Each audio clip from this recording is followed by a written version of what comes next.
حضرت عبدالله ابن مسعود یو روایت را نقل کی وی د پیغمبر علیه الصلاۃ والسلام سره روانم د بیت الله طواف دی چې کله پیغمبر علیه السلام رکن یمانی ته ورسېدی براو درېدی د بیت الله ته داسې وکتل الماء اطیبک الله څومره خوشبویه پیدا کړي وما اعظمک الله څومره لویه درجه در کړې ده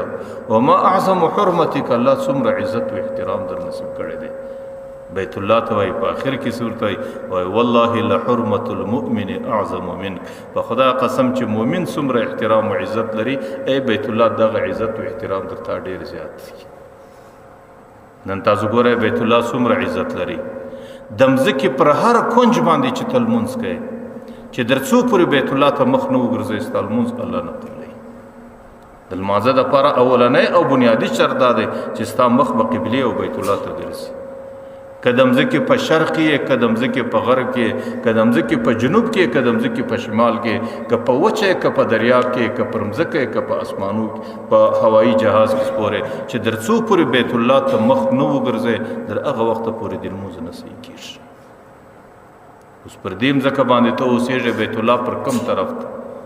چې پر کوم طرف د مځکې پر هر کونج اوسېږې چې پر کوم طرف باندې بیت الله پراته د هغه طرف ته سړی پښې نسي ځغولی دا بې ادبي ده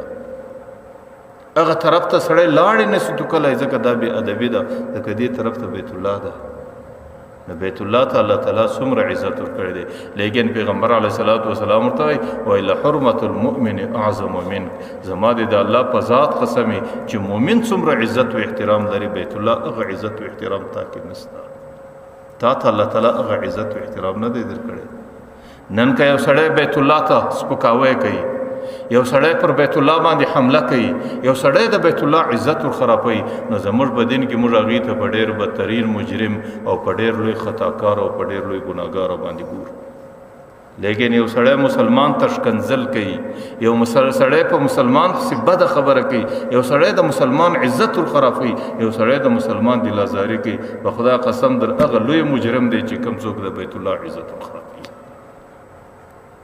ځکه دا د پیغمبر علیه السلام قول دی چې لحرمت المؤمن اعظم منک بیت الله د مؤمن عزت او احترام درته ډیر زیات دی د مؤمن زیریدل او مؤمن ته تکلیف ورکول او د مؤمن په مشقت کې راوستل او پر مؤمن باندې حمله کول او د هغې عزت خرابول دا د ټولو جرمونو څخه بدترین جرم دی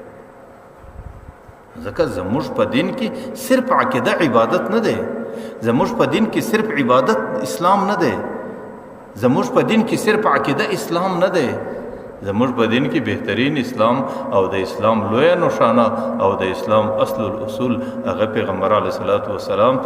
بهترین معاشرت چې په معاشره کې بهترین اسلامی انسانی زندگی تیرول تاسو ګورئ پیغمبر علیه الصلاۃ والسلام د مسلمانۍ علامه دا نه ده بیان کړې چې یو سړی به شل لمونځ کوي پیغمبر علیه الصلاۃ والسلام د اسلامي او د مسلمانۍ علامه دا نه ده بیان کړې چې یو سړی به ښه روژه نیسي یو سړی به ښه زکات ادا کوي بلکې پیغمبر علیه الصلاۃ والسلام د مسلمان حقیقي علامه دا بیان کړې ده من سلم المسلمون من لسانه و یده د مسلمانۍ لوی علامه دا ده چې د سړي زندگی داسې تیریږي چې سړي د لاس او د ژبې سره د سړي د همسایتوب او د قرابت سره عام مسلمانان په سلامتیا کې دغه د اسلام علامه ده او دا حقیقي مسلمان بلل کېږي